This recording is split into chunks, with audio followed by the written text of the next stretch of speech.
Let's go!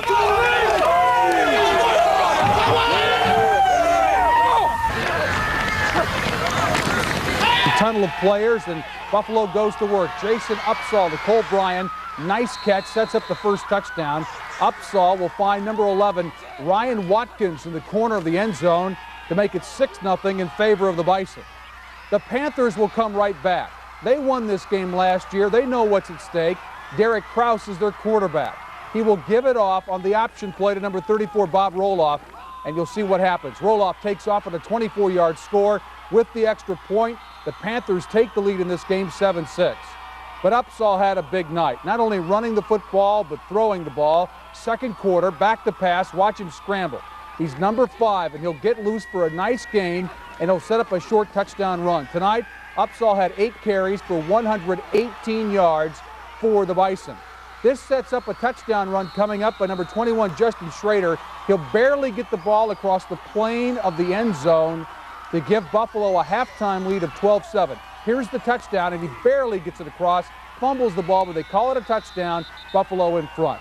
Now we move to the third quarter, and Buffalo goes to work again. It's Upsall to number 7, Cole Bryan, who's open across the middle. Tonight, Upsall passing 9 of 13, 233 yards. This is a big gain, and it sets up a touchdown.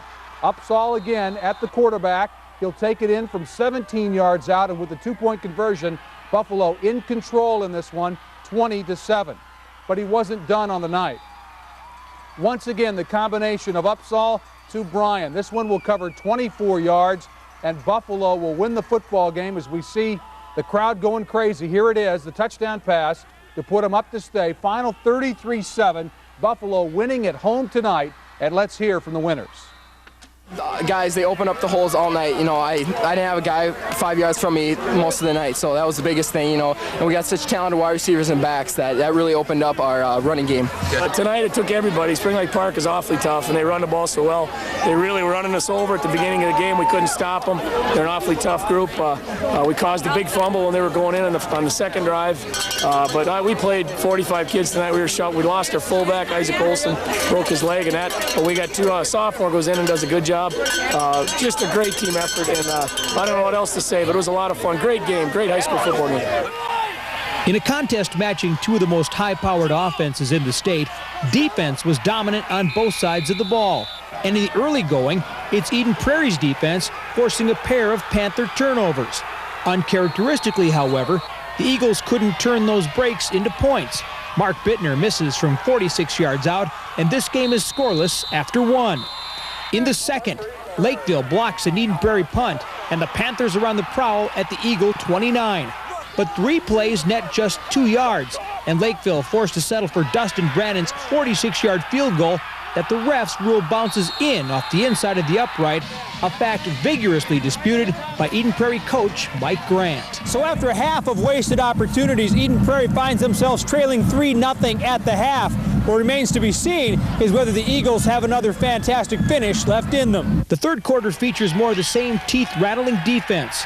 And while Lakeville has the Eagles on their heels offensively, Eden Prairie bottles up John Bowenkamp and the Panthers' vaunted passing attack. Our D coordinator, Coach King, he got us ready to go, and we felt like we played our game. And boy, Lakeville's a great team. They gave it everything we got, and we gave it everything we got. Faced with the 3rd and 9 on their own 10, Eden Prairie gets the break of the ball game. Mark Bittner's desperation halfback pass is tipped and caught for a first down by Jermaine Schulte, keeping the Eagle drive alive. It leads to a 23-yard field goal by Bittner and a 3-3 fourth quarter tie. Lakeville has a chance to regain the advantage, but Brannon's 46-yard effort falls short, and Eden Prairie takes over on their own 20 with just 2:55 to play. From there, the Eagles' stable of talented backs, featuring Kevin Guillory, grind the ball down the field to the Lakeville 22. Well, we just had a lot of intensity. Everybody stepped it up about 10 notches. We played hard, and we just brought it to them. Then, faced with the 2nd and 11 at the 23, and with just 18 seconds to play, Adam Drill finds Bittner off the rollout. Bittner stretches the ball across the pylon, and Eden Prairie leads for the first time tonight at 10-3 with just 10 ticks left on the clock. I'm very proud of our kids who were able to come through at the end and win the game, and our defense, I don't think anybody thought that they'd only give up 3 points against the outstanding Lakeville offense. So we're really proud of what our defensive team did, and then offensively we came through in the end. And while some might choose to call the Eagles lucky, they're also forced to call them 5-0 as well. In Lakeville, Tim McNiff, KARE 11 Sports. Eden Prairie's now won 32 consecutive games. Apple Valley at Egan tonight. Chad Redmond touchdown. Eagles on top 7-0. Apple Valley driving again. Watch this interception. Jeff Lewis picks it off for Egan. If he doesn't fumble, he could go all the way, but it's a touchback. Keith Harris scores from 4 yards out. Egan wins a big one, 14-7 the final. They raised their record to 4-1 overall. Champlain Park hosting Anoka tonight. John Stock to Caven Shear, and it's a little screen pass, and watch Caven go. He had 4 touchdowns on the night. This one covered 46 yards, and it gave the Rebels a 7-0 lead on Anoka. But the Tornadoes would not give up. Sean Grind scores from 10 yards out. They missed the extra point. They still trail in this game 7-6. And then it's Sean again. He'll bust loose on a 65-yard touchdown run. Anoka led this game 12-7, but Champlain Park survives 28-19, and guess what? They're at Stillwater next Friday night in a huge game in the Twin Cities Suburban. White Bear Lake hosting Coon Rapids tonight in a turnover, off the pitch out, a costly fumble, and the Bears recover the Cardinal fumble. Mark Jansen's the quarterback, and he'll make him pay. Watch number 14 for the Bears. On the option, he'll keep it 25 yards. 7-0 Bears on top. Jansen rushed for over 190 on the night. White Bear Lake on the move again. Jansen's the quarterback. Josh Griefenhagen is the receiver. It comes across your screen, says, I'm open. He got it. Touchdown, 14-0 Bears. Coon Rapids will come back. A nice fake by the quarterback, Jeff Sari, and he'll hit number 81, Ryan Wilson, on a 24-yard strike. But White Bear Lake wins the football game tonight to go to 3-1 in the conference, 24-6 the finals. Woodbury in white tonight and in high gear. Their starting running back, Louis Ayeni, with a touchdown run coming up right here as he runs through the Sibley defense for the score. They led this game big in the first half. Eric Lauer will then add one of his own on the keeper, and Woodbury's on the board, and they roll to this one tonight. Again, the final was 53-6 over Henry Sibley. Now in that Polars win tonight, they're checking out their wrists, they're reading the plays. That's an inventive way to try to stay on top of things. South St. Paul trailing 21-7, but look out, Nick Bose is gone. 37-yard touchdown run, it's now 21-14. Last possession of the game for South St. Paul, they're down by 7. Cody Marks is the quarterback. Jeff Michael made the big catch, and they're on the move against the Polars. In fact, the two connected again to the Polar 15-yard line. The clock is ticking down. North St. Paul needs a big defensive play. Look out, here comes Neil Cooper. Big interception to preserve the win. They're at Woodbury next Friday night. North St. Paul wins tonight, 21-14, the final. In the Classic Lake tonight, Armstrong in white against Minnetonka. Jake Barkley up the middle. A nice gain. He had 138 yards on the night. This is a big game for the Falcons to try to stay pace with Wayzata and Edina. Stevan Ray from 6 yards out at 118 yards on the ground makes it 28-7 Falcons. The Skippers wouldn't go down without a fight. Grant Anderson to Eric Johnson in the end zone from 12 yards out. But Armstrong wins this game. We'll have more scores from the Classic in a minute. 31-13 was the final. In the St. Paul City tonight, Cretin-Derham Hall, undefeated, ranked number 2 in the state against Highland Park. And it's a punt return. And Walter Bowser says, I'm going to hurdle a guy, and then I'm going to go for the touchdown. It's a long one, and away he goes. And it's 65 yards, and it's 7-0 in favor of the Raiders. Creighton would get a break on a safety, on a miscue, on a punt snap over the head of the punter to make it 9-0. Scoring wasn't done there. Dom Duvall, who had 3 touchdowns tonight from the left side, and Creighton wins tonight over Highland in an easy one, 44-13 the final. Champlain Park's defense comes up big first half. Joe Abel, number 55, with a sack of Jason Jordan. Rebels are fired up, and then they go to work on offense. Caven Shear, nice 13-yard run. It will set up a touchdown by the quarterback, John Stock. A sneak from 1 yard out, and it's 7-0 Champlain Park. Jason Jordan had a rough first half for Stillwater. 3 interceptions, 2 by Jeff Hedlund. Big pick because it sets up a touchdown strike. Watch John Stock, but more importantly, watch the time he has to throw. Great protection. Caven shears open. 43-yard touchdown strike. 14-0 Champlain at halftime. Watch the hole open up here. Shears gone. 56 yards on the TD. 22 carries. 175 yards for Caven Shear tonight.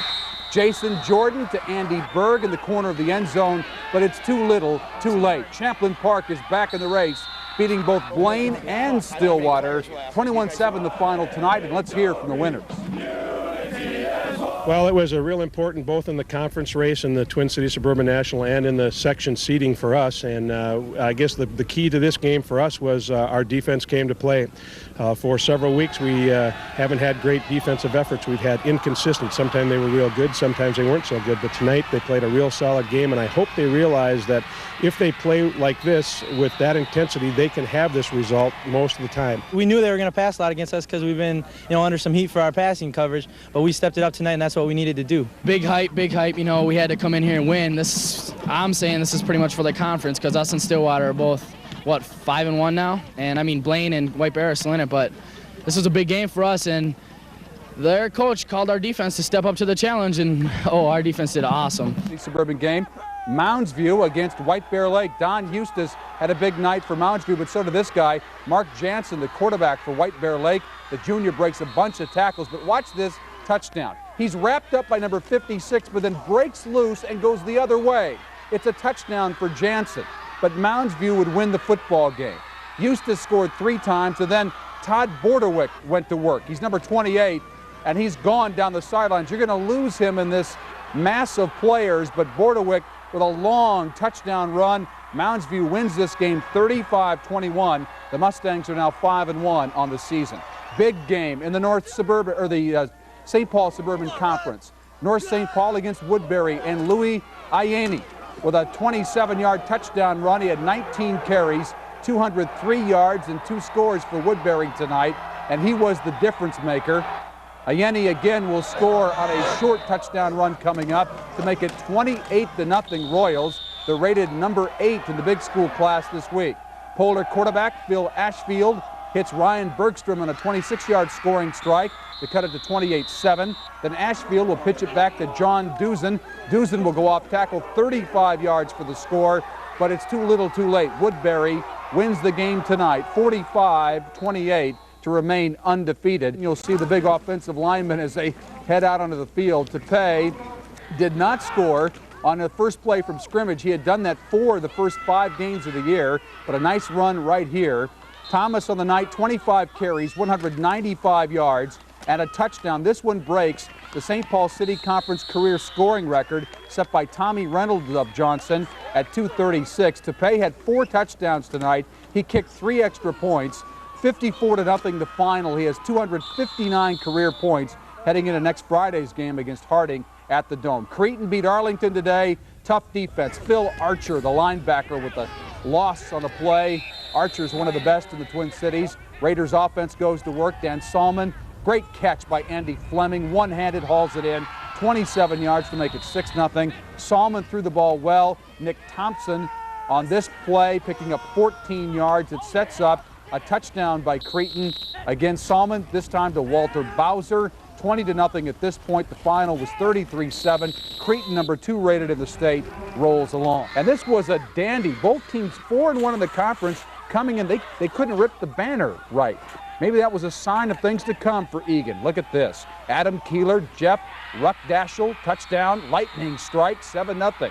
Egan down 10-0, but they got a great running back, Keith Harris, and a couple of great blocks in front. See you later. 58-yard touchdown run, Eastview in front 10-7. The game was tied 10-all, and this one breaks it open. Keeler back to pass. Shane Bundy is streaking down the sideline, 71-yard bomb, and Eastview strikes big tonight.